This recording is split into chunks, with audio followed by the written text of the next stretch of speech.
Hello and welcome back to Copy and the marketing podcast where online service providers like you learn how to write copy that sounds like them but converts better.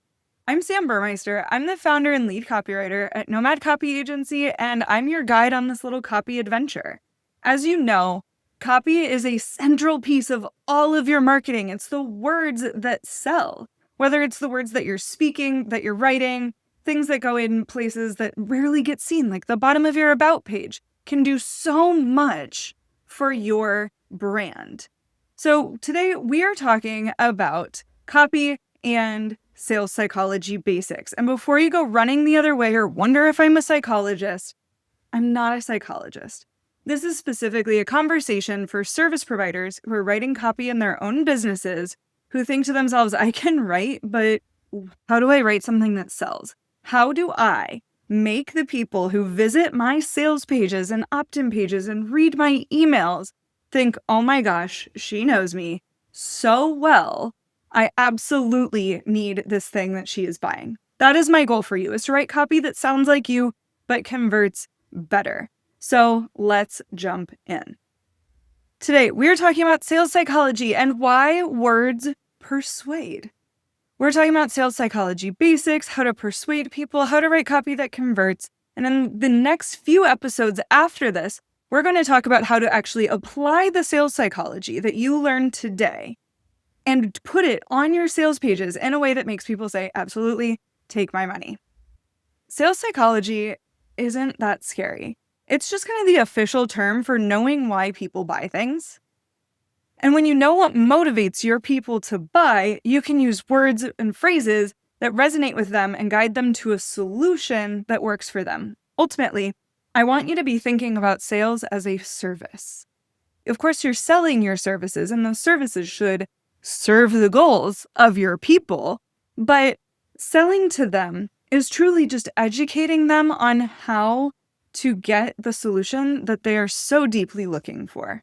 And again, sales psychology is just the words for knowing why people buy stuff.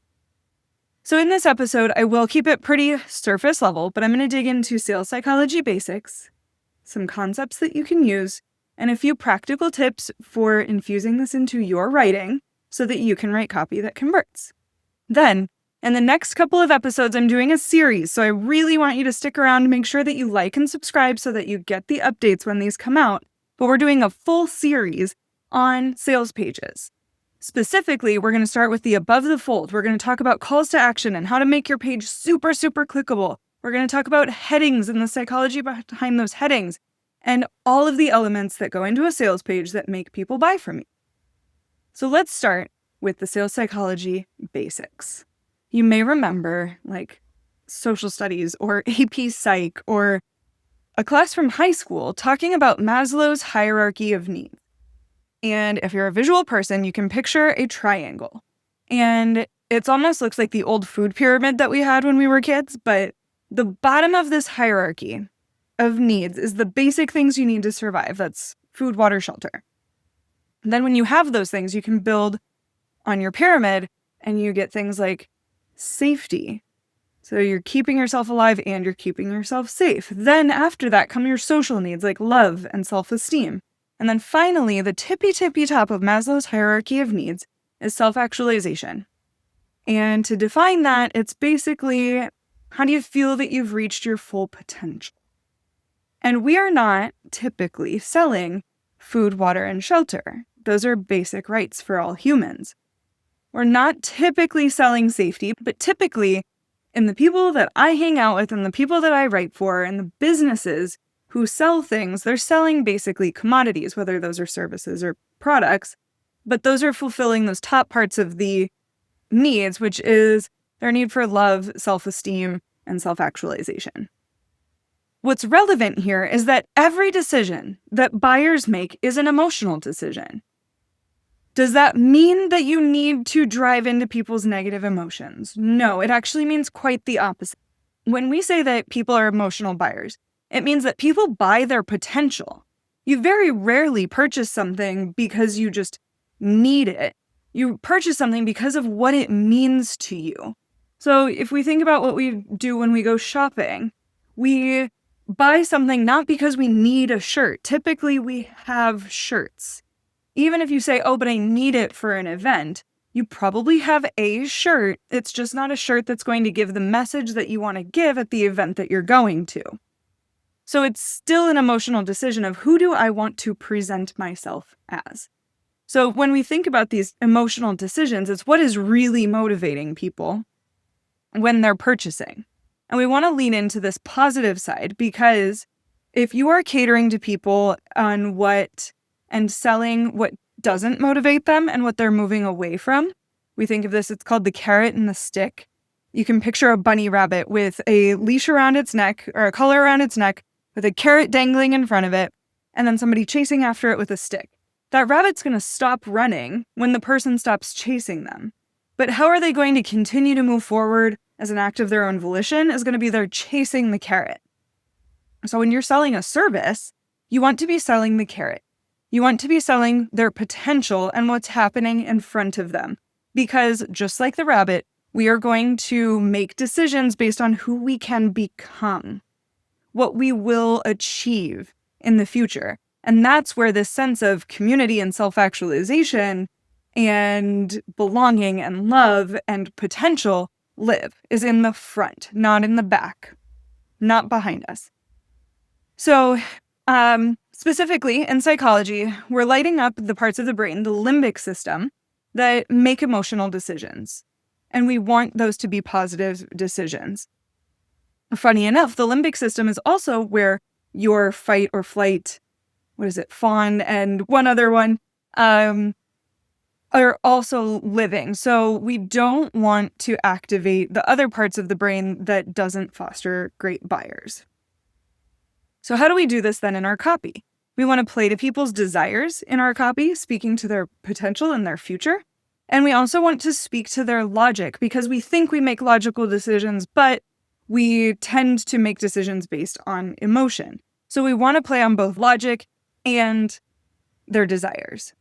So in our sales copy, we can leverage both of them by creating positive emotional associations with our services, which is using emotional techniques like storytelling, appealing to brand loyalty, or we can trigger the limbic system, the more logical side of the brain, and make the product more desirable, making it seem like it's something that they do truly need, not something that they want or desire. So that's how the brain plays into things. Prefrontal cortex and the limbic system, ultimately saying, but what do you want and what do you need? And how can I help you get there to achieve this self-actualization that you're looking for? So positive psychology is thing one that you need to know about sales psychology. There are two other things. The second one is mirroring. And this is something that the CIA uses to get information out of people. It's something that can be used to help people feel like it's in their best interest to work with you. And mirroring is simply playing into our need to feel seen and to feel heard. And it's as easy as repeating back to people what they tell you. And how do we do that? I'll get to that in just a second. So far we've talked about positive psychology. That's our carrot and the stick. We've talked about mirroring. And the third thing is reciprocity. And this is where people often start to feel salesy. However, it's important to know about it from a sales psychology perspective. Reciprocity is simply when you give someone something, they are expected to give something back. I'll give you a really crappy example. When you're on vacation and people come up to you and tie a bracelet on you. This is really common in high tourist destinations. I've seen it everywhere from Pisa to Mexico City. They come up and they tie a bracelet on you and they say, oh, I've given you this gift. Like, now will you help my family by giving a donation? Or like a handout, basically. That is reciprocity. It's when people feel that they need to buy something from you. Do I think that this is the best way to go about selling, especially in our online business and services and coaching space? No. However, when we go to Maslow's hierarchy and look at reciprocity, what we see is that this is the self-actualization of feeling like you owe someone something. It's the idea of fitting in and being accepted, helping somebody else reach their goals. It's this place that we come to from this place of abundance because we have our other needs met.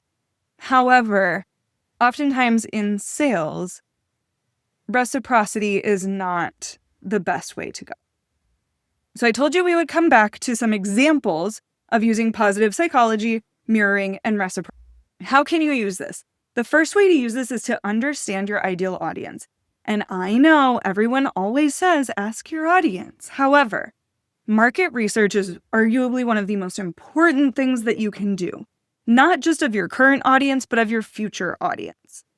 So this might mean asking your current audience questions throughout their customer journey, before they work with you, right after they've signed up working with you, asking them in offboarding what the experience was like of working with you and what they wish they had seen.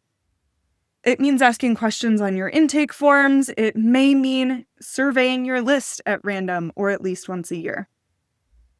My current favorite way to understand my audience's motivations is to ask them right when they join my list. All of my freebies ask not only for first name and email, but they also ask for where they're at in the buyer's journey. Knowing what motivates your people will help you know what kind of calls to action to use in the future as well. Because let's say that some people are worried about how much time you can save them and other people are worried about how much money you can save them. If you know that most of your people are worried about how much money they're going to be able to save or earn, then that is the kind of call to action that you can use to motivate the most people in the future. So that's one way that you can use sales psychology in your business like today, is to understand their motivations and then use their motivations to speak to them, which leads us to mirroring, is speaking their language back at them. The second thing is to understand how they talk about their desires and their needs. Again, this comes back to our market research, but not just understanding answers to yes/no questions, but this is a really great use case for ChatGPT, actually. Ask people open-ended questions, copy and paste the information over to an AI bot, and ask it what people's desires are. Ask it to give it to you in their language and to paraphrase things for you. Give you top 3 or top 5 lists. Ask it to call out words that came up multiple times. This can also come from interviews, and you can pull transcripts from interviews. But really, what I encourage you to do here is understand how people talk about their desires and the words that they use. Because oftentimes, I work with people who are so smart and so brilliant, and they're using big words or ephemeral words or academic words to describe what they do. For example, 2 of my clients right now are an accountant and a therapist. And the therapist is talking about things like a neutral nervous system and stuff. And people are like, I just want to calm the F down. The same thing as she is, but in totally different words. So in her copy, she needs to say, I have the tools to help you calm the F down. Not, I have the tools to help you neutralize your nervous system. My accountant is talking all about a P&L and a balance sheet and all of this. And the clients that they're working with are people trying to buy their first homes. And they just want to know the documents that I can hand to my mortgage lender to get me qualified for a mortgage as an entrepreneur. Again, they're saying the same things. They're talking about the documents, but in totally different ways. So to recap, we've talked about how you can use this as understanding people's motivations and specifically how they talk about their desires. Then, this one's on you. Third thing is get familiar with asking for the sale. People love clarity. So once you know how people talk about their desires, you need to be able to say that back to them and say, yes, I can help you have the documents ready so that you can qualify for a mortgage. Yes, I can help you calm the F down. Yes, I can do the thing. And then asking for the sale. You need to be clear about it so that your people are clear about it. Because when you are confident, that will exude back to them that not only are you confident in selling, but you are confident in actually delivering your service to your people. So we've talked about a couple of things here. Positive psychology, mirroring, saying things back to people, and sales tactics like reciprocity. Now, let's give a couple more examples of how you can use these. We'll start with sales psychology. When you understand what your people want, you can speak to it. It's super simple. So instead of asking questions and putting people on the defensive and saying things like, imagine this, or do you ever wish that blank, you can change to sound more confident and say you can blank. So let's use a designer for an example. Instead of asking, do you wish you ever had to worry about creating graphics that can go anywhere and how you can create them? Say something more like, you can consistently create on-brand, attention-grabbing graphics. We're exuding confidence with this psychology, and we're also speaking to their future. So rather than saying, this is what you've worried about in the past, we're saying this is what you can do in the future. That's positive psychology. That is your carrot. So let's talk about mirroring. You can use exactly what people tell you in your market research and in your surveys to speak to people. For example, I used the therapist that I work with who's talking all about nervous system regulation. If people aren't already in the work of therapy and coaching and calming their nervous system, that's not the language that they're going to speak. So instead of saying something like, I'll teach you how to regulate your nervous system, say, I'll teach you how to calm the F down even when you're in luteal phase, if that's what your people are saying. How to use sales tactics like reciprocity or even scarcity and urgency is to talk about your offer confidently. I'm never going to teach you how to use reciprocity and how to manipulate people. However, when you can be confident, that is a sales tactic in and of itself, is that you are confident that you can solve their problems and you are confident in asking them to let you do it. So we're using the words that they describe, the transformation that they want, to tell them, yes, I can do that. And then we tell them why they should want you to do it and exactly how you're going to do it. And again, this is some in-depth sales page stuff that we're going to get to in the next couple of episodes. But what I want you to do is to have a clear call to action when you are selling so that you can confidently speak to your people. This has been so brief. Sales psychology is an entire concentration in graduate programs, and I'm covering it in a few minutes. But the basics of it here are that I want you to sell like a human. I want you to sell like someone who experiences empathy and understands who your people are and where they want to be 6 months from now. I want you to sell like someone who is so freaking good at what they do that they can also get really good at telling people that they're good at what they do. Because one thing that all of my clients have in common is that they are so smart and so good at what they do. And oftentimes, copy is the one thing standing in their way. So if you need somebody to help you write this copy, I've got 2 options for you, and the links to both are going to be in the show notes below. But the first one is not currently available. I still want you to go to the link and get on the wait list. That's Copy on Demand. That's where I work with you one-on-one to help you learn how to write better copy in your business. That's where we look at your copy and we look at yours. It's not hypotheticals. And you, over time, create better habits so that writing according to sales psychology becomes second nature. Second way is that you hire me to write your copy. I can do this through VIP days or on an hourly basis. It really depends on what's best for you, but basically I take everything that I know about your business because we have a kickoff call and we talk about everything in your business. I then take everything that I know about sales psychology and your business and I help you create sales pages, emails, and websites that sell. Because I always want you to have copy that sounds like you but converts better. Tomorrow, we're going to talk about defining that ideal customer so that you know who you should be surveying or not. And it's so much more than age, demographics, and like naming your ideal client avatar that we so often see in the online space. So be sure to subscribe so that you get notifications when that episode drops next week. So this has been Copy and Sales Psychology. And I'm so glad that you're here. Be sure to like and subscribe below so that you get future notifications. And of course, reach out if you have any questions. You can find me on Instagram at nomad.copy and on LinkedIn at Samantha Burmeister. As always, links are going to be in show notes. I will see you soon.